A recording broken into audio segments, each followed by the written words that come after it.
সুন্দরবনে একাধিক নদী বাঁধে ফাটল, বৃষ্টিতে জলমগ্ন বসিরহাটের একাধিক এলাকা। বৃষ্টিতে বাড়ছে সাপের উপদ্রব। বাদুড়িয়ার স্কুলে জল ঢোকায় বন্ধ পরীক্ষা।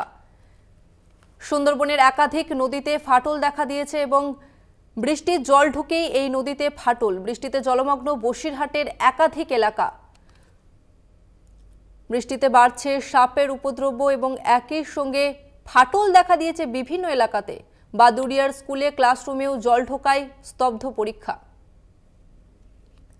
স্কুলে জল ঢোকায় বন্ধ করে দেওয়া হলো পরীক্ষা। একই সঙ্গে সুন্দরবনের একাধিক নদী বাঁধে ফাটল এবং বৃষ্টির জল ঢুকেই এই নদী বাঁধে ফাটল, এমনটাই কিন্তু জানা যাচ্ছে।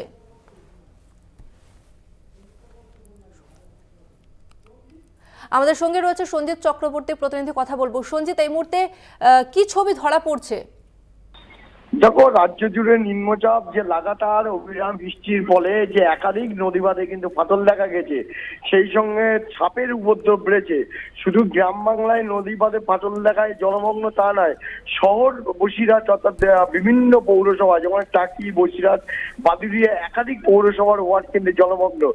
বিশেষ করে সুন্দরবনের যে সীমান্ত থেকে যে সুন্দরবনের যে 10টি ব্লকের মধ্যে যে রয়েছে হিঙ্গলগঞ্জ, সন্দেশখালী এবং হাড়োয়া, মিনাকা একাধিক জায়গায় কিন্তু নদী বাঁধে ফাটল দেখা দিয়েছে।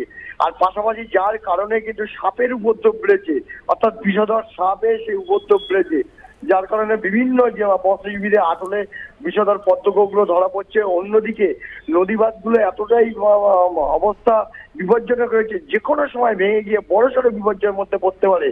লাগাতার বৃষ্টির পরিমাণ যদি বাড়তে থাকে, এই বৃষ্টির পরিমাণ আরো যদি দিন কয়েক এগোতে থাকে, তাহলে কিন্তু এই বিশেষ করে এই জেলাতে বিভিন্ন অঞ্চল অর্থাৎ বিশেষ সুন্দরবনের বিভিন্ন অঞ্চলে কিন্তু নদী বাঁধে ফাটল দেখা দেবে।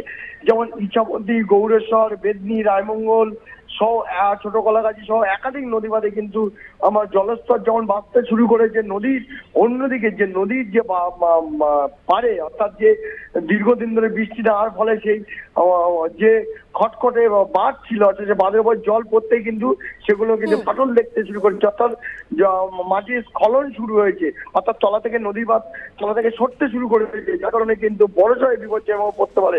ইতিমধ্যে এই নিয়ে কিন্তু প্রশাসনের কাছে নতুন মাথা ব্যথার কারণ হয়ে দাঁড়িয়েছে এই নদী বাঁধের। পাশাপাশি এছাড়াও তুমি বিভিন্ন অঞ্চলে যেমন স্থানীয়রা আতঙ্কে রয়েছে, তাই তো? সঞ্জিত, ধন্যবাদ তোমাকে। আমরা কথা বললাম আমাদের প্রতিনিধি সঞ্জিতের সঙ্গে।